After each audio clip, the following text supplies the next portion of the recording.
Shalom saudara, dalam Voice of Pentecost kali ini kita akan membahas tentang kualitas bukan popularitas. Bagaimana kita dapat selalu mengambil keputusan yang berintegritas dan berani menghidupinya.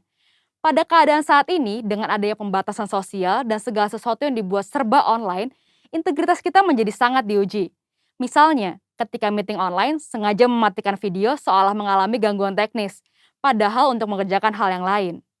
Integritas tidak hanya bicara soal keselarasan antara ucapan dan perbuatan, tetapi adalah keputusan yang kita buat secara totalitas dan konsisten. Maksudnya, terus-menerus melakukan segala sesuatu berdasarkan prinsip kebenaran. Sekalipun keputusan tersebut berbeda dengan konsep yang dianggap lazim oleh dunia. Bahkan jika keputusan tersebut terlihat merugikan untuk kita. Seperti yang diajarkan oleh Tuhan Yesus dalam Matius 5 ayat 37, jika ya, hendaklah kamu katakan ya. Jika tidak, hendaklah kamu katakan tidak. Apa yang lebih daripada itu berasal dari si jahat. Kita harus selalu berhikmat serta siap untuk berpegang teguh pada prinsip kebenaran.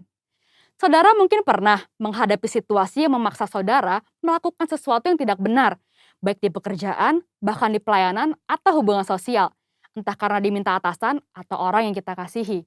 Tapi justru pada situasi seperti inilah kita dapat menerapkan ajaran Kristus untuk memiliki keberanian dan hikmat untuk berkata tidak, sekalipun dengan berbagai resiko yang harus kita hadapi. Jika kita berkompromi satu kali saja, kita akan diminta berkompromi lagi di lain kesempatan. Lambat laun, kita akan menjadi terbiasa dan pada akhirnya tidak merasa lagi bahwa perbuatan tersebut salah. Setiap hari kita dihadapkan oleh pilihan demi pilihan, tidak terkecuali tantangan dan godaan yang menguji ketaatan kita kepada Tuhan. Apa yang harus kita lakukan ketika tantangan atau godaan itu datang? Yang pertama, tidak larut dengan dunia.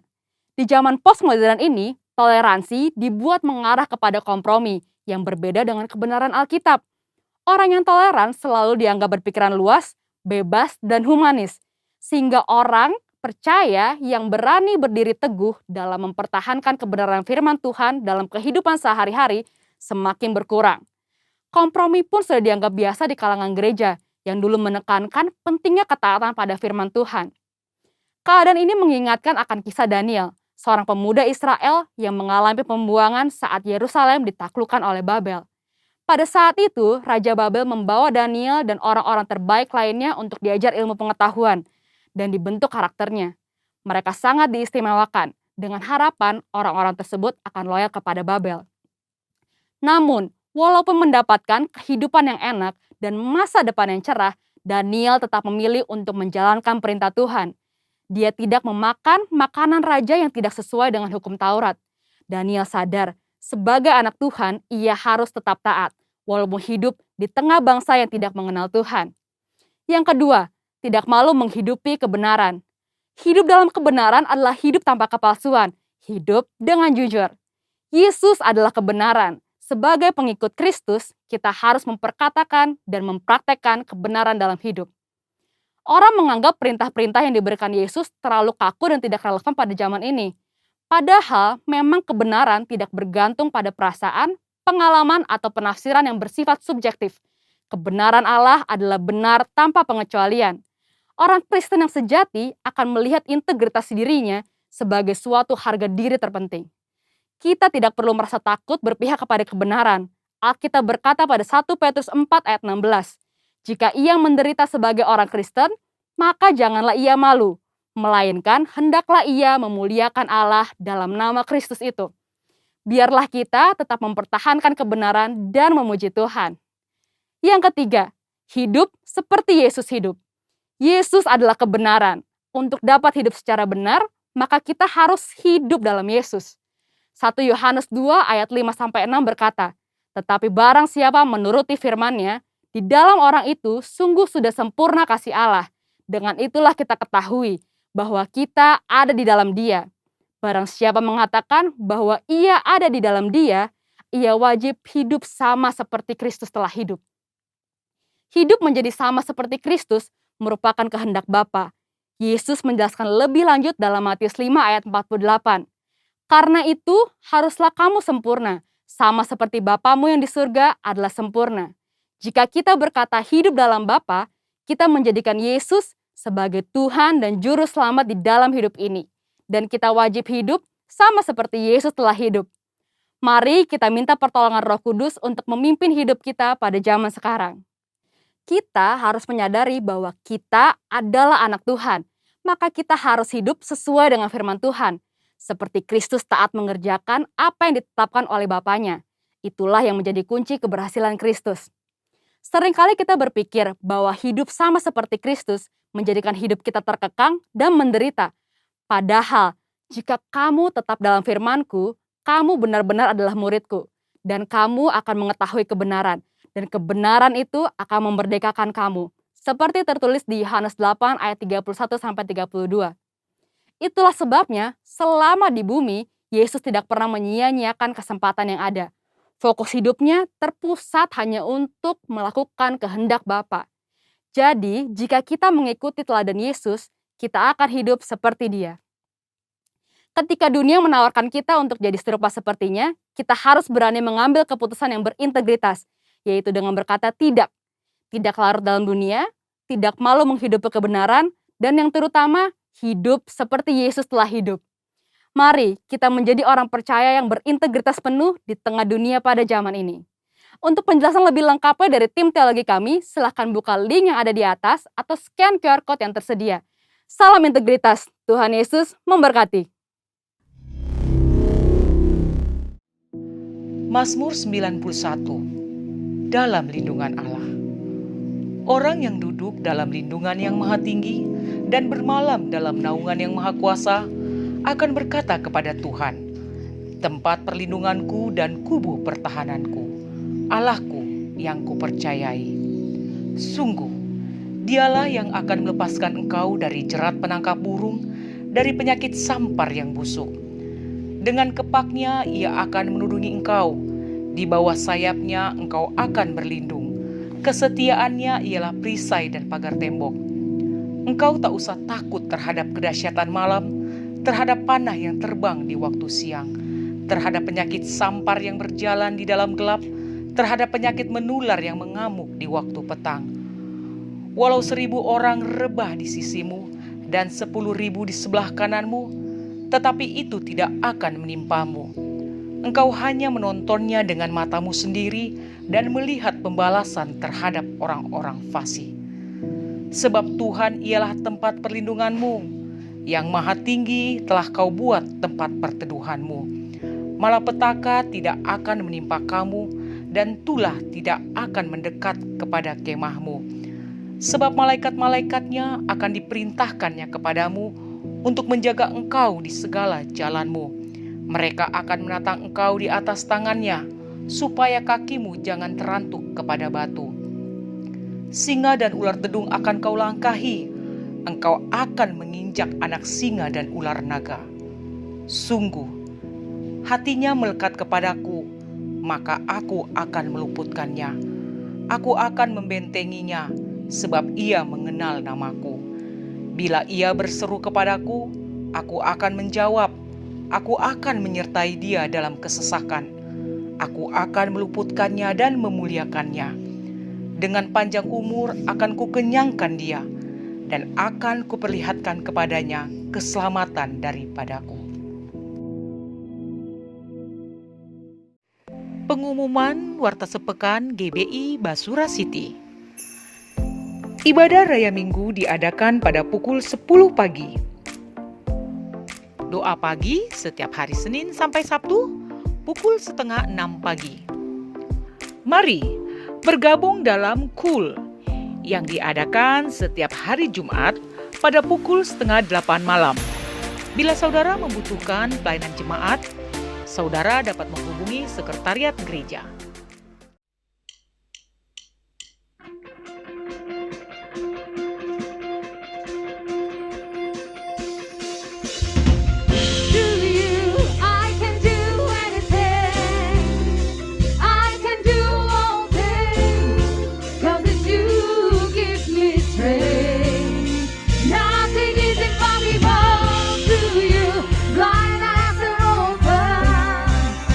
Strongholds are broken.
you give me strength.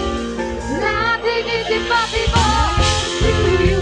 Blind eyes are open, strongholds are broken. I am living by faith. Nothing is impossible to you. I can do anything. I can do all things. Lord, if you give me strength. Nothing is impossible to you. Blind eyes are open, strongholds are broken. I am living by faith. Nothing is impossible. I believe, I believe. I believe, I believe in you. I believe, I believe. I believe, I believe in you. I believe in you, Lord God Jesus. Nothing is impossible. Woo!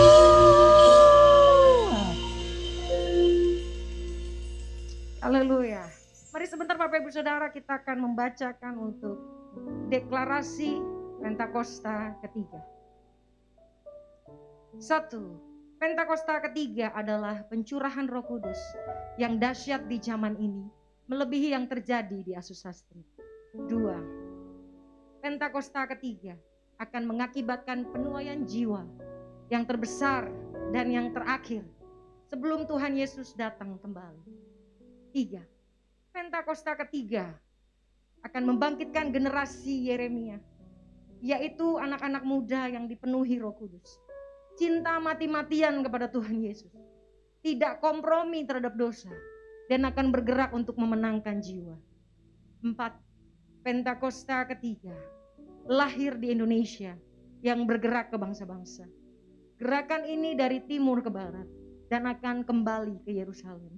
5. Pentakosta ketiga akan memberikan kuasa untuk menyelesaikan amanat agung Tuhan Yesus. Dan setelah itu Tuhan Yesus datang kembali.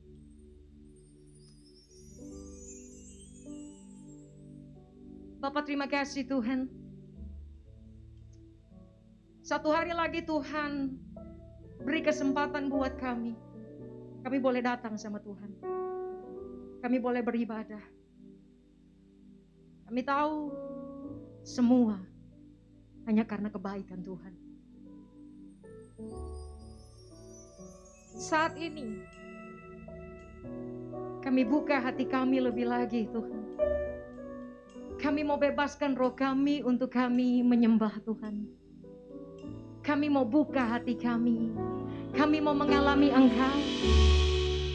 Kami ingin berjumpa denganmu Tuhan. Sebab itu yang kami rindukan. Kami rindu hadirat-Mu.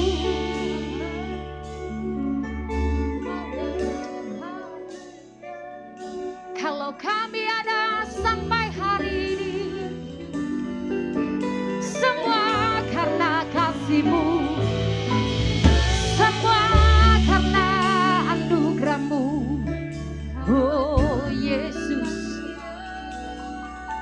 Oh we thank you Lord.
Bagi Tuhan tak ada yang tak mungkin. Mujizatnya disediakan bagiku. Ku diangkat dan dipulihkannya.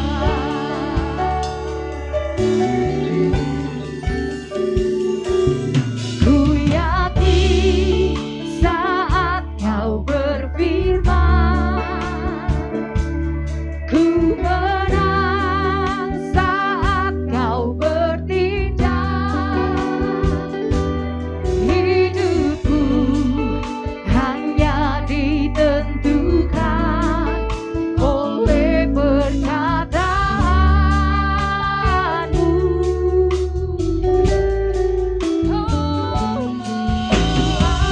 Ku aman karena kau menjaga, karena kau menopang. Hidupku hanya ditentukan oleh kuasa-Mu.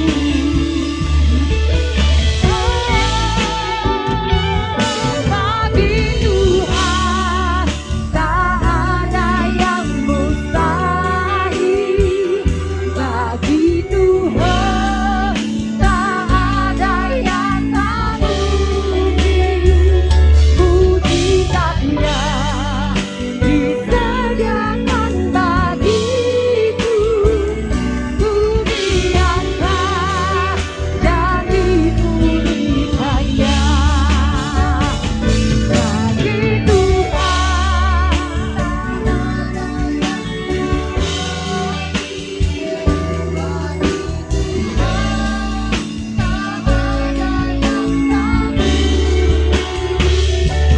mujizatnya disediakan bagiku.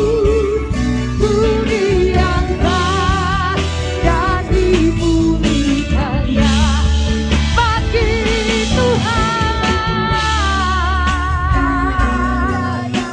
tak ada yang mustahil. Tak ada yang tak mungkin.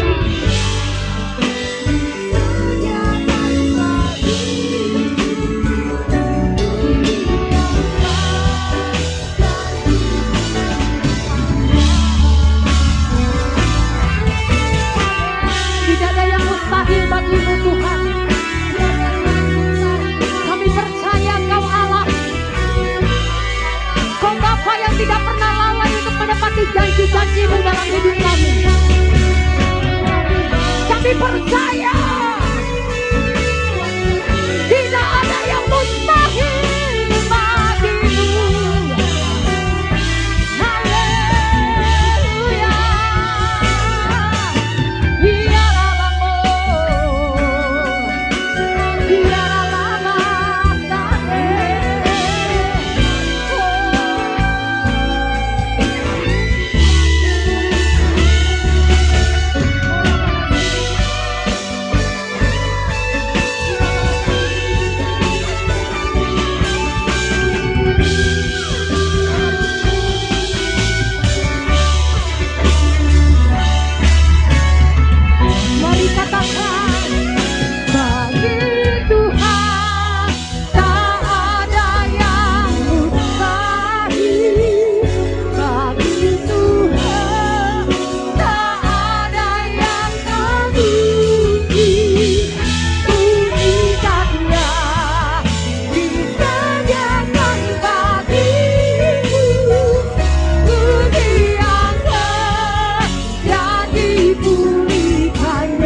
bagiku, ku diangkat dan dipulihkannya.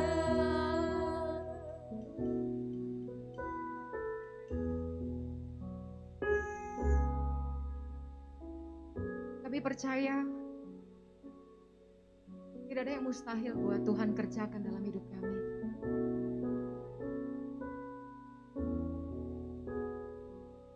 Kalau mungkin hari-hari ini setiap kami berkata kepada Tuhan, Tuhan, kami menanti-nantikan janji Engkau terjadi dalam hidup kami.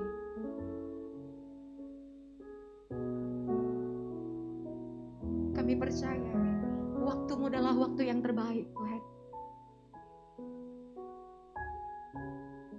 Kau Allah yang selalu menepati janjimu, Tuhan.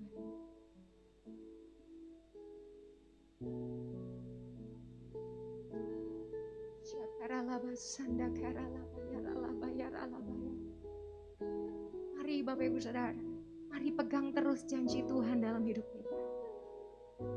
Mari terus perkatakan, tidak ada yang mustahil bagi Engkau kerjakan dalam hidup kami, Tuhan. Mungkin bagi manusia itu mustahil, Tuhan. Mungkin bagi manusia itu tidak mungkin.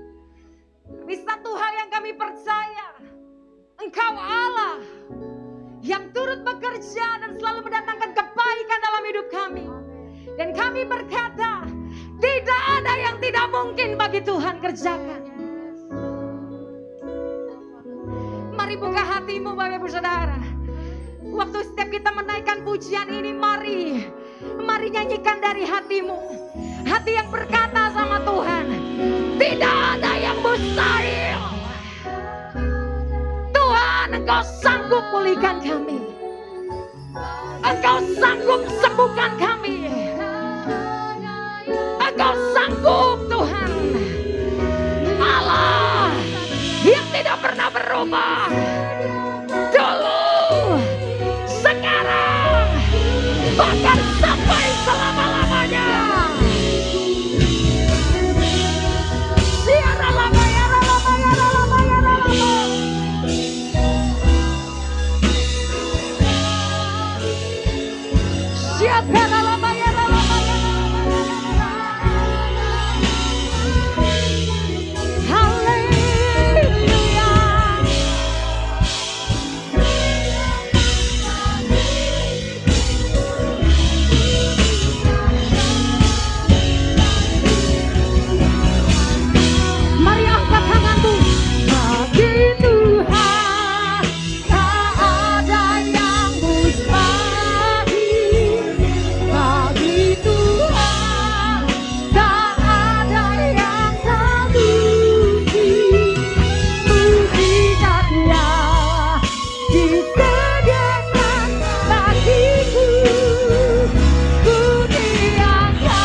Bangkitkan iman kami Tuhan, bangkitkan iman kami.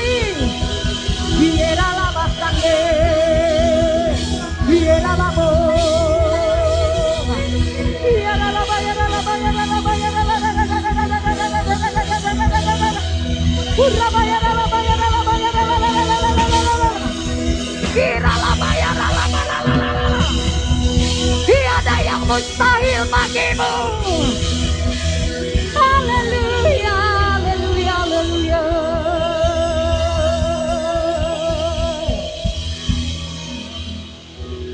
Haleluya. We thank you Lord Jesus. Kami minta mari Tuhan perbarui iman kami, Tuhan perbarui hati kami Tuhan. Saat ini Bapa kami mau dengar-dengaran akan Engkau lebih lagi Tuhan. Bicara buat kami. Pribadi lepas pribadi Tuhan. Firman-Mu Tuhan. Menguatkan kami Tuhan. Thank you Jesus. Oh we thank you Lord God for your presence. Terima kasih Tuhan buat hadirat-Mu Tuhan. Terus bawa kami lebih lagi Tuhan dalam hadirat-Mu Bapa. Terima kasih Tuhan, terima kasih. Bapak yang baik, Bapak yang baik. Di dalam nama Tuhan Yesus, haleluya. Amin. Amin. I can do anything. I can do all things. Because you give me strength. Nothing is impossible to you. Light up the roses. Strongholds are broken. I am living by faith. Nothing is impossible.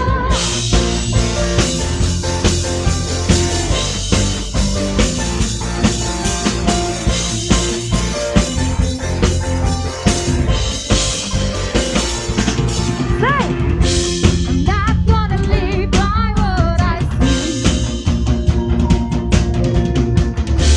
I'm not gonna live by what I hear. Come on. Deep down I know that you're here with me. Shalom Bapak Ibu Saudara yang dikasihi Tuhan. Kembali sama-sama kita mau ibadah, mau dengar firman ya. Oleh karena itu biar kita siapkan hati, siapkan Alkitab. Kita mau diurapi, mau diberkati sama Tuhan hari ini. Mari sama-sama kita berdoa lebih dulu biar Tuhan urapi. Bapa di surga, terima kasih. Kami bersyukur untuk kesempatan hari ini beribadah bersama-sama. Kami mau dengar firman, tuntun kami. Dan biarlah pengurapan Tuhan akan mengajar sehingga setiap kami diberkati Tuhan. Terima kasih Bapa, terima kasih urapi hamba-Mu juga. Dan biarlah setiap kami boleh terima firman, terima rema kekuatan janji Tuhan.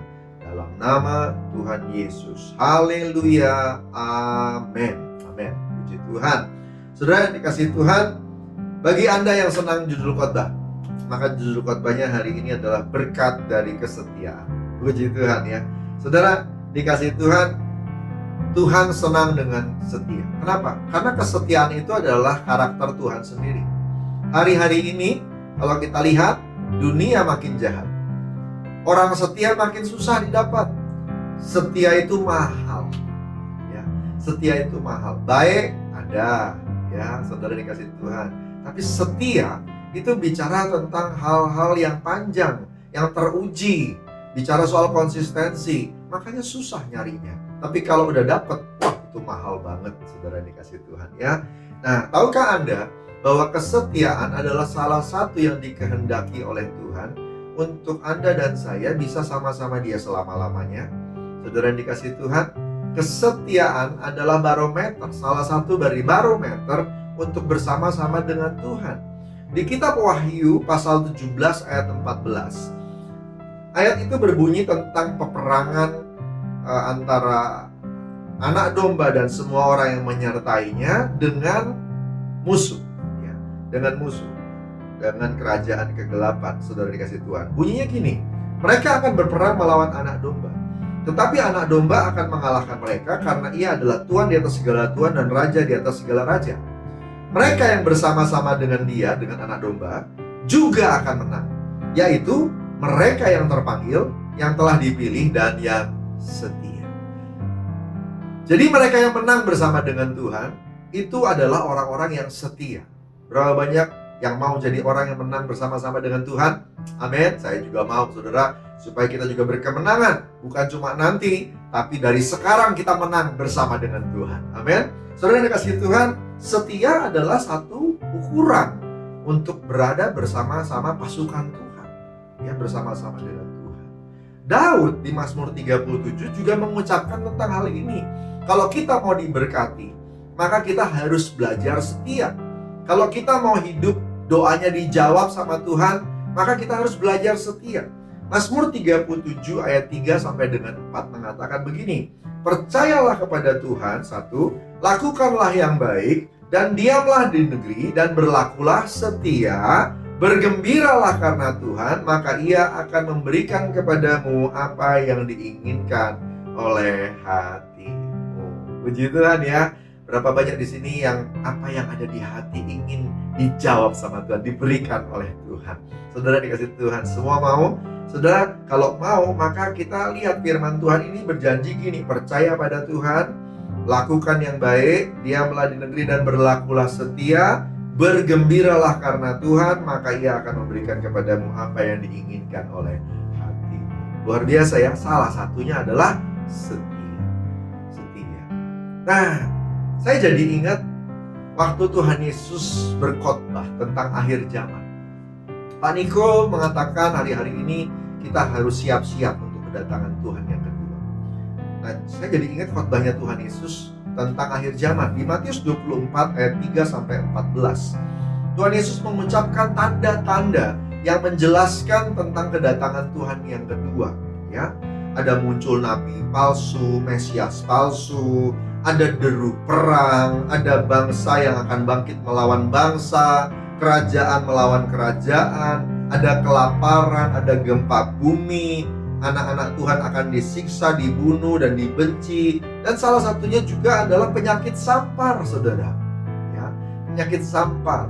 Nah, kalau bicara soal penyakit sampar yang skalanya mendunia, maka COVID-19 adalah salah satu penyakit sampar yang skalanya mendunia. 100 tahun lalu, 1918, pernah terjadi juga penyakit sampar. Tapi skalanya kurang dari 50% penduduk dunia atau negara di dalam dunia ini. Saudara dikasih Tuhan, COVID-19 hampir 100% negara yang ada di bumi ini semuanya kena. Ini skalanya mendunia. Kapannya persisnya Tuhan Yesus datang kita tidak tahu, karena Tuhan Yesus memang bilang gak ada yang tahu. Tapi dia sudah menyebutkan bahwa salah satu tandanya adalah sampar ini. Dan kita percaya kedatangan Tuhan sudah dekat. Amin, saudara. Nah, ketika banyak hal yang gak nyaman ini terjadi, banyak yang murtad, kedurhakaan meningkat, kasih kebanyakan orang menjadi dingin. Paulus menuliskannya di dalam surat-suratnya. Saudara dikasih Tuhan. Nah, yang menarik adalah begini. Waktu Yesus ditanya sama murid-murid setelah dia khotbah tentang tanda-tanda akhir zaman, Yesus ditanya, kapan itu Tuhan? Kapan itu? Ya. Tuhan Yesus menjawab dengan 4 perumpamaan. Dia nggak bilang kapan, tapi Tuhan Yesus lebih merasa perlu untuk menyiapkan semua murid-muridnya. Nggak usah tahu kapannya, tapi yang penting kamu siap-siap. Nah, kata siap-siapnya itu dijelaskan dengan 4 perumpamaan. Kita tahu Tuhan kita senang ngajar lewat perumpamaan. 4 perumpamaan ini punya makna yang sama. 4-4-nya bicara soal berjaga-jaga dan bersiap sedia. Nah, hari ini saya mau jelaskan 3 dari 4 itu, karena inti dari 3 perumpamaan yang akan saya jelaskan ini adalah setia. Perumpamaan keempat itu bicara soal fokus, bagaimana kita hidup untuk Tuhan. Tapi saya mau bicara yang 1, 2, 3 aja. Ya, yang 1, 2, 3. Saudara, yang pertama itu perumpamaan tentang hamba yang diberikan pekerjaan lalu tuannya pergi. Ya, Lalu dibilang berbahagialah hamba yang didapati oleh Tuhan yang kedapatan sedang mengerjakan dengan setia, gitu ya. Lalu yang kedua itu bicara soal 5 gadis bodoh dan 5 gadis bijaksana. Ya, setia menantikan, menjaga minyak, menjaga pelita. Perumpamaan yang ketiga bicara soal talenta, melipat gandakan talenta. Yang keempat itu soal pemisahan kambing dan domba. Saya nggak bahas ini.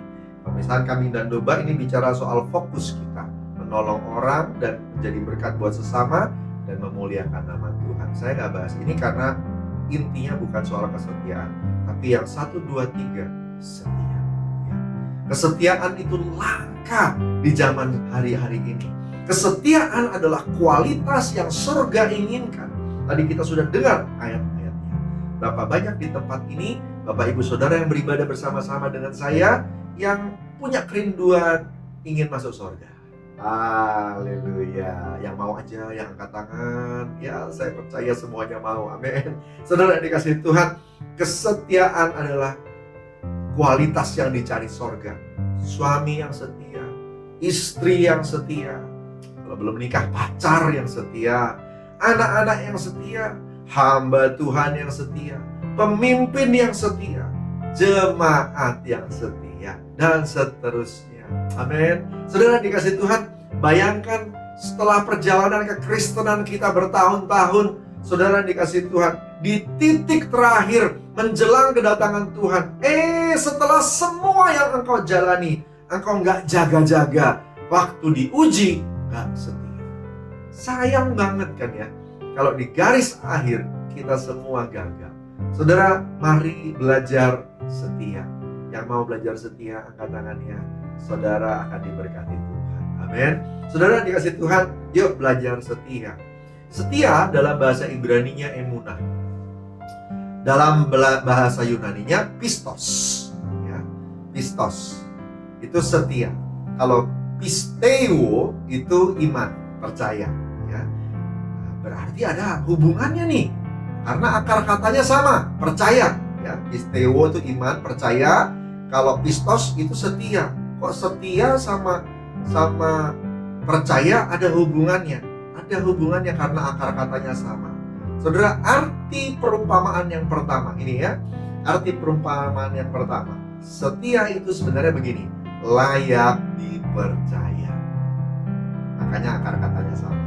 Setia itu punya arti gitu, layak dipercaya, teruji. Haleluya. Integritas. Haleluya. Ya, saudara dikasih Tuhan. Jadi waktu ada Tuhan punya hamba-hamba dititipin tugas karena dia mau pergi keluar kota, gitu ya. Lalu kemudian ada yang hamba yang rajin ngerjain tugasnya, ada yang malas. Yang lebih parah lagi, sudah malas dia gangguin yang rajin, ya.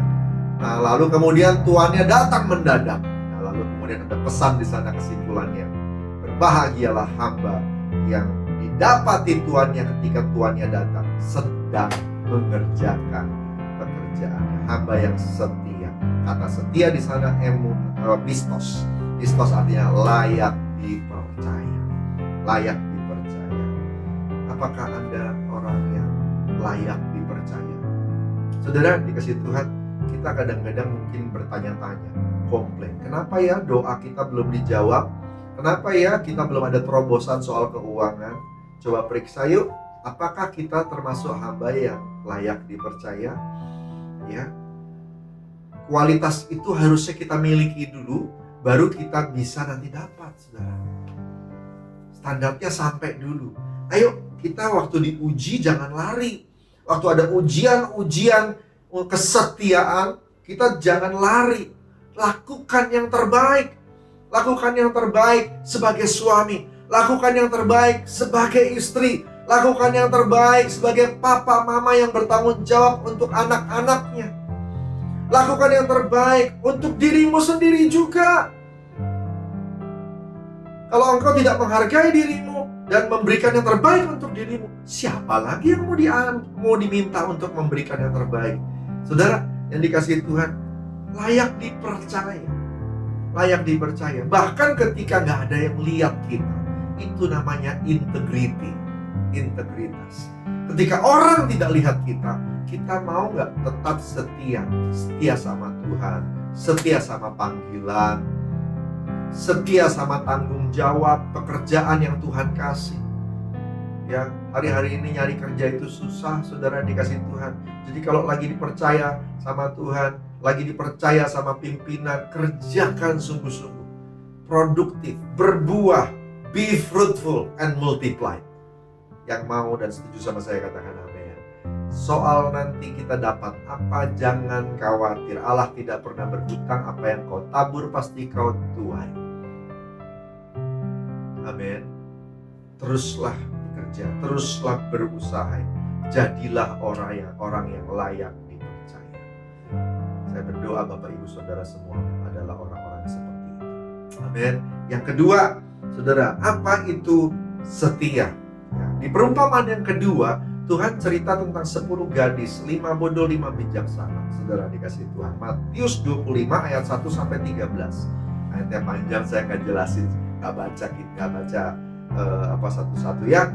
Tetapi kita sama-sama tahu cerita ini. Pada waktu menantikan mempelai datang, saudara, mereka semua membawa pelita. Ya, yang bodoh tidak bawa minyak cadangan, yang bijaksana bawa minyak cadangan. Tapi 10-10-nya bawa pelita. Pelitanya nyala. Saya sangat percaya perumpamaan ini bukan untuk sembarang orang Kristen. Ini adalah orang Kristen yang penuh Roh Kudus. Jadi ini perumpamaan khusus buat kita-kita nih yang penuh Roh Kudus. Yang penuh Roh Kudus bisa bahasa roh, mengalir dalam karunia roh. Karena pelitanya nyala. Tapi ternyata Tuhan mau kasih tahu di antara orang-orang yang penuh Roh Kudus ini, ada yang bawa minyak cadangan, ada yang tidak. Ada yang bijaksana, ada yang tidak. Ada yang tidak. Kalau mau jadi bijaksana, maka kita juga mesti setia menjaga minyak kita. Ya. Setia di sini artinya siap sedia, berjaga-jaga, berjaga-jaga. Minyak di dalam Alkitab punya lambang. Salah satu lambangnya adalah iman. Hidup dalam kebenaran, penuh Roh Kudus. Penuh Roh Kudus. Iman, hidup dalam kebenaran, penuh Roh Kudus. Itu minyak. Itu minyak. Jaga minyak kita. Jaga iman kita. Jaga hidup benar. Jaga penuh Roh Kudus. Bisa bahasa roh, itu satu terobosan, puji Tuhan. Tapi jangan bangga dulu, karena itu cuma berarti pernah penuh. Oleh karena itu tiap hari cek dan jaga kepenuhan itu. Ya, kepenuhan itu. Supaya jangan up and down, up and down, up and down. Kalau dalam kondisi sedang tidak bergairah dengan Tuhan, segera koreksi, jangan tunda. Pastikan kita menyala-nyala di dalam Tuhan. Yang mau katakan haleluya. Kondisi penuh Roh Kudus itu harus diminta, dicari, dikejar. Tidak bisa instan. Tahu dari mana? Pada waktu wanita, gadis-gadis yang bodoh itu mau minta minyak tambahan, minta pinjem dari gadis-gadis bijaksana, dia bilang, yang bijaksana bilang, jangan, nggak cukup, nanti buat kami. Lebih baik kamu pergi beli. Lebih baik kamu pergi beli. Dalam arti kata lain begini, lebih baik kamu bayar harganya. Bayar harganya. Jadi, untuk mendapatkan minyak tadi, menjaga iman yang sejati, punya hidup dalam kebenaran, penuh dengan Roh Kudus, memang perlu bayar harga. Perlu bayar harga. Latihan, praktek, dilatih oleh Roh Kudus adalah satu bentuk persiapan yang terbaik. Bapak Ibu Saudara dikasih Tuhan, siap sedia berjaga-jaga, itu bukan berarti tidak melakukan apa-apa. Bukan bertahan, pasif, bukan. Yang namanya siap sedia dan berjaga-jaga, itu bicara soal kegiatan yang aktif, supaya kita bisa terus jaga penuh Roh Kudus, penuh firman. Penuh Roh Kudus, penuh firman. rajin baca Alkitab, biar tahu kebenaran, kebenaran memenuhi engkau, kebenaran itu membebaskan engkau, penuh Roh Kudus, masuk hadirat Tuhan, nyembah Tuhan, punya quality time, hubungan yang dekat dengan Tuhan. Tuhan senang punya hubungan dengan Anda. Jaga itu. Itulah hamba yang setia. Amin. Saudara dikasih Tuhan. Pesan Tuhan yang kedua itu dia, siap sedia berjaga-jaga. Dan yang ketiga, yang terakhir, pesan Tuhan tentang setia ini adalah dapat diandalkan. Yang tadi layak dipercaya, yang kedua siap sedia berjaga-jaga, yang ketiga dapat diandalkan. Ada yang diberi talenta 5, ada yang diberi talenta 2, ada yang diberi talenta 1. Tuannya pergi dan kemudian setelah berapa lama datang kembali. Dimintain pertanggungjawaban. Yang 5 melipat gandakan 5 juga jadi 10. Yang 2 jadi 4. Yang 1 ternyata disimpan dalam tanah. Tidak dikerjakan. Tidak dikerjakan. Talenta itu mahal, saudara.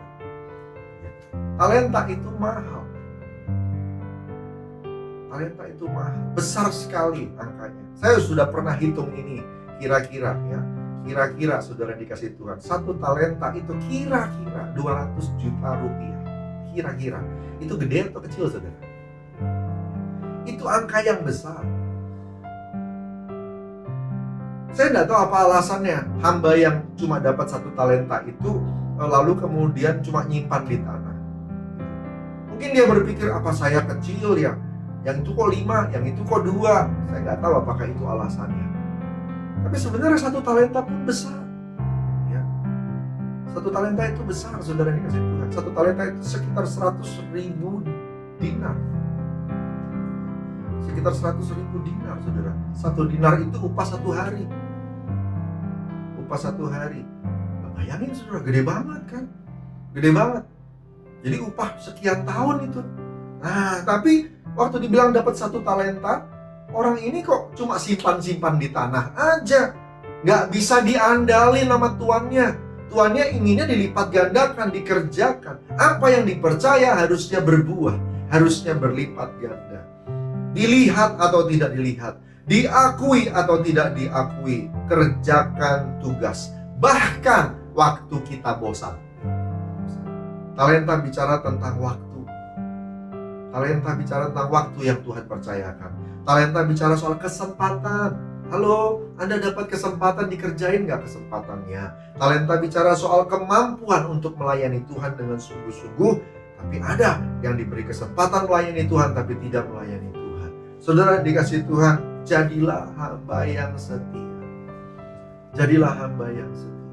Tuhan maunya kita setia. Saudara dikasih Tuhan, dapat diandalkan. Dapat diandalkan. Ayo siap-siap yuk. Siap-siap. Periksa yuk. Bulan ini kita melangkah dalam pimpinan Tuhan. Jadilah hamba-hamba yang setia. Berkat Tuhan pasti dicurahkan. Kau akan lihat. Karena upaya-upaya yang kita lakukan itu tidak ada yang sia-sia di dalam Tuhan. Sesungguhnya tidak ada yang sia-sia di hadapan Tuhan. Yang kita lakukan Tuhan perhitungkan. Dan buat hamba yang setia, upah menanti. Allah kita, Allah yang tahu caranya memberi upah kepada hamba. Amin. Puji Tuhan, saudara dikasih Tuhan. Saya berdoa Bapak Ibu diberkati hari ini dan kita semua akan terus jalan dalam pimpinan Tuhan. Bersiap-siap untuk kedatangan Tuhan, terus berbuah produktif diberkati. Mari kita berdoa sama-sama. Oh kiranya maya syakaradia bataka rada bataka. Orana maya shikara dia bataka baya shakara da bataka baya shikara da barada barada barada. Orika maya syara dia bataka baya syara barada barada. Hamba berdoa untuk semua anak-anak Tuhan. Biarlah kami jadi hamba yang setia. Siap sedia menyambut kedatangan Tuhan yang kedua. Tuhan urapi Tuhan Yesus. Kami tahu ada berkat pada waktu kami setia. Mari berkati semua. Mereka yang lelah, mereka yang sakit, mereka yang galau, gundah. Tuhan, Engkau berkati semuanya. Sehingga mereka mampu kembali berdiri, mampu kembali kuat, mampu kembali setia. Tuhan urapi dan berkati mereka semua. Terima kasih Tuhan Yesus. terima kasih. Terima kasih, jawab doa dan pergumulan mereka masing-masing. Kalau hari ini ada banyak air mata, hari-hari ini ada banyak pergumulan ya Abah, Tuhan jawab semuanya. Engkau tolong anak-anak-Mu ya Tuhan, berkati semuanya dalam nama Tuhan Yesus. Tuhan, biarlah kemampuan yang dari Tuhan dilimpahkan, dan kami boleh respon sebagai ungkapan syukur kami untuk terus hidup setia di hadapan Tuhan. Terpuji nama-Mu. Terima kasih untuk firman hari ini. Engkau memberkati, memeteraikan, dan biar kami hidup di dalam nama Tuhan Yesus. Haleluya. Amin. Kita akan terima doa berkat. Mari angkat hati kita sama-sama, biar kita terima berkat dari Tuhan. Kekasih-kekasih Tuhan, kembalilah dalam kehidupanmu masing-masing, dalam keluargamu, pekerjaanmu, dalam masyarakat, dan dimanapun Tuhan utus engkau. Terima berkat berlimpah-limpah dari Allah Bapa di surga, pencipta langit dan bumi. Juga terima kasih setia, kasih karunia dari Tuhan Yesus Kristus, persekutuan yang manis, intim, serta kuat kuasa Roh Kudus menyertai kita semua. Dari hari ini sampai Maranatha, Yesus datang kedua kali menjemput di awan yang permai sebentar lagi, bahkan terus kekal sampai selama-lamanya. Yang diberkati Tuhan, sama-sama katakan amin. Puji Tuhan. Selamat hari Minggu. God bless. to you.